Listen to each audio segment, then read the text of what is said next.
Olá, você me acompanha em mais uma leitura e estudo do livro da Zíbia Gasparetto? Pelas portas do coração? Sentiu-se envergonhado, a dignidade dela o fizera perceber o quanto fora indelicado. Juliana, disse por fim, desculpe, eu realmente não tenho condições de sugerir nada. Só gostaria de ajudá-la. Gosto de você. Aprecio sua maneira de ser. Não gostaria de vê-la envolvida com coisas duvidosas. Não fale do que não entende. Pode se arrepender. Agora preciso ir. Espere. Não gostaria que saísse aborrecida comigo. Não quero perder sua amizade.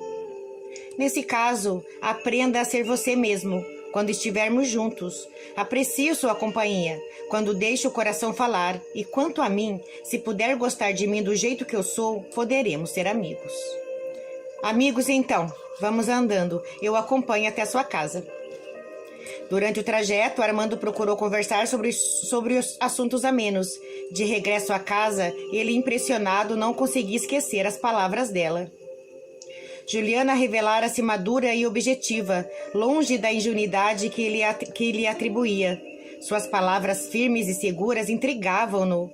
Ela não fora visitada pela dor. Era uma menina cercada de cuidados, de conforto, saudável. Se houvesse passado pelas experiências que ele tivera, visto o que ele vira no hospital, por certo perderia muito da sua certeza sobre a felicidade.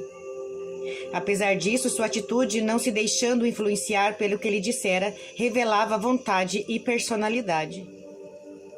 Envergonhado, lembrou-se de que se colocara na posição de orientador. Juliana rebelara-se com dignidade. Armando sorriu ao recordar-se. Como sabe o que me faz bem? Até agora você só falou como médico, como uma pessoa convencional. E era verdade. Ele até usara o mesmo tom do consultório, convencional. Sim, ele não só se colocara na postura de quem sabe mais, como daquele que tudo pode. Quantas vezes, ao assumir esse papel diante de um paciente, sentira-se apenas convencional? Haviam-lhe ensinado que nesse papel o médico não pode emocionar-se. Deve mostrar-se seguro, ainda mesmo quando não fez o diagnóstico. Sim, compreendia o quanto fora inadequado. O caso de Juliana era-lhe desconhecido. Com que lucidez ela o fizera perceber o quanto estava sendo preconceituoso. Meu pai está certo, pensou. Ele, pelo menos, não foi radical. Por outro lado, ela mesma dizia não se recordar de nada. Seria verdade? Teria dupla personalidade?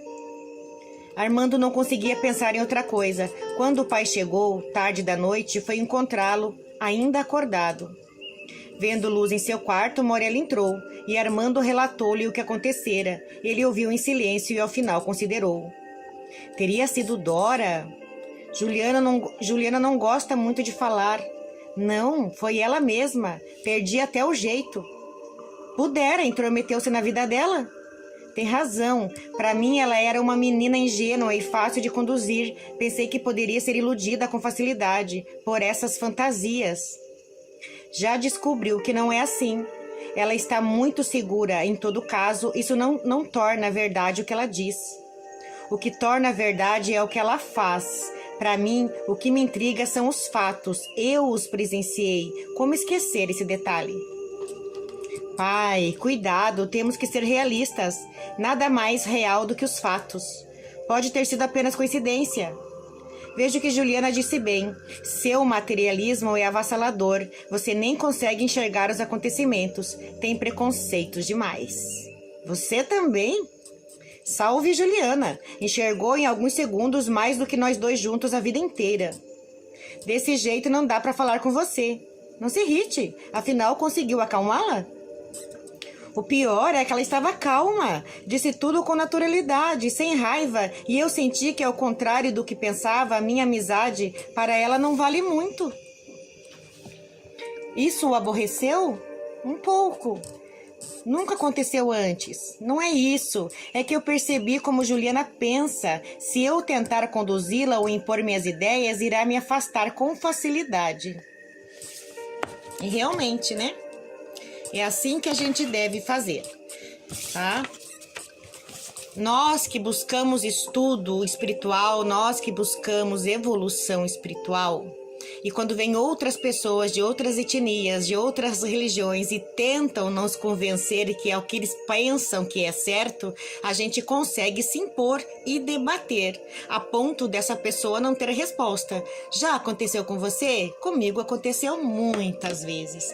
Muitas vezes de pessoas querem impor a religião deles para mim, querer me convencer do que eles eram certo, tá? Falando sobre a Bíblia, mostrando versículos da Bíblia, e no mesmo versículo da Bíblia eu consegui provar para a pessoa que ela estava errada. E o que as pessoas não gostam muito de mim? É por causa disso, porque ninguém me dobra, porque eu busco conhecimento, eu busco saber, eu busco aprender, não só nas leituras, mas na vivência da vida, tá? Porque sábio é aquele que vive as experiências na carne, aquele que sabe o que fala, aquele que viveu o que diz, tá? Contar a experiência dos outros é uma coisa, contar as próprias experiências é muito mais diferente. É como os apóstolos, quando Jesus pediu para eles andarem na água, lembra? Só um teve coragem de sair do barco e andar sobre as águas, mas no meio do caminho ele perdeu a fé e afundou. Mas pelo menos ele tem experiência para contar, porque ele andou por cima das águas. E os outros que não tiveram coragem de descer do barco contam a história dele, mas não contam as suas experiências porque não tiveram. Tá vendo a diferença? O apóstolo Pedro desceu do barco. Jesus diz, vem a mim. E ele foi. Ele acreditou e ele conseguiu andar por um pouco tempo, mas conseguiu andar sobre as águas. Porque ele acreditou, ele abriu a mente e ele conseguiu andar. Dos outros 11 ficaram só olhando, porque não tiveram coragem de aprender, de levar em frente seu conhecimento. E ficaram dentro do barco, só contando depois a experiência que Pedro teve. Mas eles não puderam contar deles. A gente tem que contar a nossa própria experiência e não a experiência dos outros. É assim que é a espiritualidade. Vivendo um dia de cada vez, buscando aprender, buscando evoluir espiritualmente e buscar conhecimento acima de tudo. Tenham um bom dia, fiquem com Deus, a live já vai começar.